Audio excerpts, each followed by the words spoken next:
So how do you find the contacts on your iPad? Let's get started. If you're new on this channel, make sure you subscribe so you never miss anything important. So Contacts app should be added to the iPad by default. If you do not see it, swipe all the way to the right on your home screen to go to the app library. And this is a list or like a grid of all of your apps installed on the iPad. So make sure to go through it alphabetically or look up contacts and you should most definitely be able to find it. If it's still not the case, it's possible it's been removed, but you can always retrieve it back by going to the App Store and looking up the contacts right there. And you will be able to re-download the Apple contacts back to your storage, back to your iPad. So that's how you can find it if you do not see it. On the other hand, you might also have some restrictions in place. This may not be the case for everyone, but it's still worth checking out.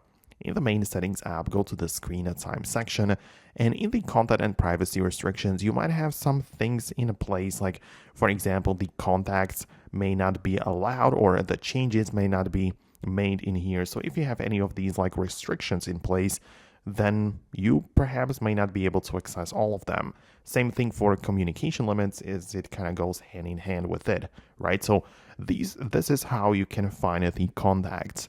One last thing though, if everything works out fine, but you still don't have access to all of them, all of your contacts, go to the apps at the bottom of the settings, tap on contacts and go to accounts.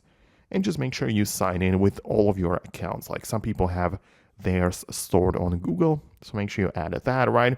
It just doesn't matter where it is, just add the proper accounts.